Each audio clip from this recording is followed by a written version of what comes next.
For my first drawing, I'm going to use just a regular biro pen, and I'm going to use a fast continuous line, first of all using my right hand for 2 minutes.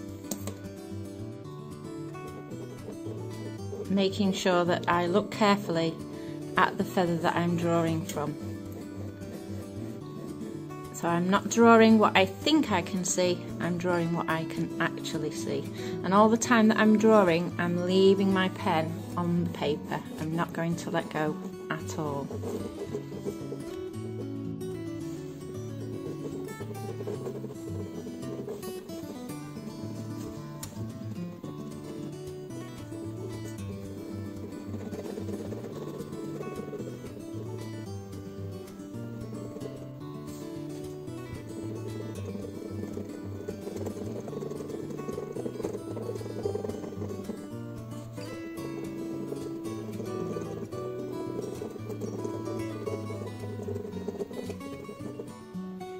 Now that I have my first drawing complete, I'm going to move on to my second drawing, which is going to be another continuous line drawing.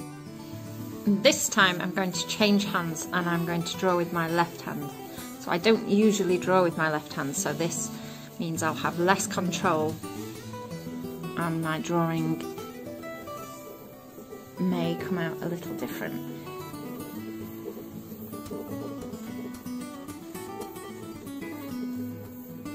And I'm remembering not to take my pen off the paper again.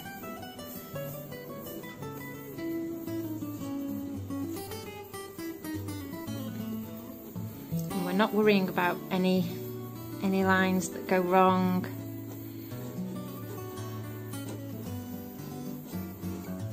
I'm going to see where the drawing takes us and how interesting the drawing gets, and I'm going to continue drawing again for 2 minutes.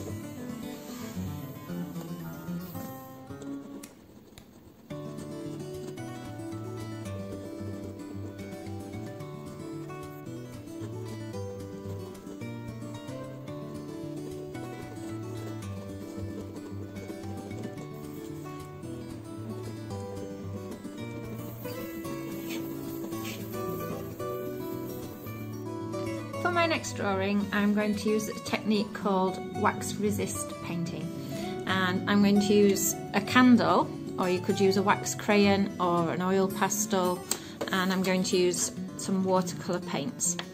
Okay, let's get started. First of all, I need to draw the feather again, and I'm going to carefully observe, so I'm going to look at the feather that I'm drawing, and I'm going to use my regular drawing hand this time, and I'm going to draw a section of the feather, and I might even continue onto another sheet of paper as well,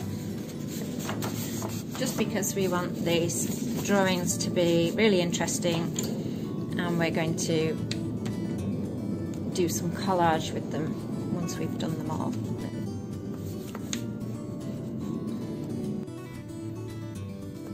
So where the candle goes, the paint won't stick, and that's why we call it a resist, because the wax resists the paint against the paper.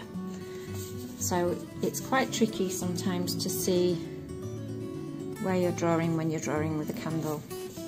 This one's got a little bit of colour to it, so it's easier to see, but sometimes it makes it more challenging because you're almost guessing where you've drawn. So now that I have my wax on there, I'll just add a few more little details here. I can then get ready with the watercolour paints. So for the watercolours, I'm going to wet my brush in the water, and then I'm going to add some water to the palette because I want it to be quite watery. And you can either use realistic colours or you can use bright colours and make it a really funky, quirky bird. Okay, for this one I think I'm just going to use some some more natural colours. So let's have a look and see what happens. So I've got my watery brown. And I'm just going to brush over where I've done my drawing. I'm not worrying about staying in the lines, I'm just adding the colour over the top of my drawing.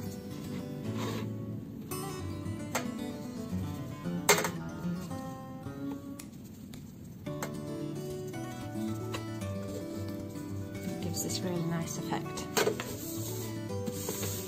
the next one.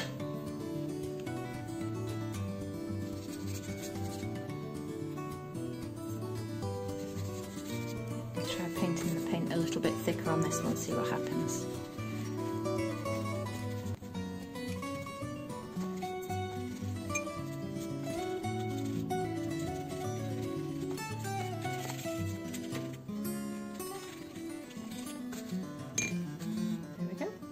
So what we're doing is we're building up a nice collection of feathers using different materials and different experimental drawing and painting techniques, so that when we come to making our bird, we've got lots of exciting different papers with different materials and textures and patterns and colours to use for our birds. For my next drawing, I'm going to use charcoal. So I've got a thick stick of charcoal and a thin stick of charcoal, and we're going to draw a feather by looking carefully again, and this time use circles and dots with the charcoal to show the patterns and the details on the feather. Let's go.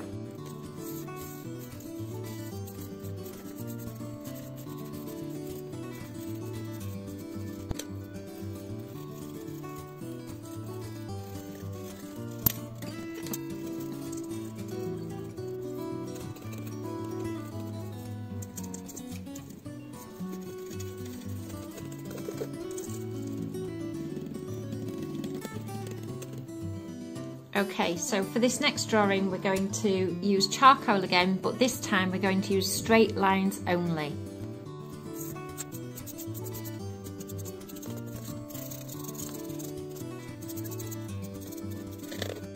Now that we have our collection of feathers, we're ready to make our bird.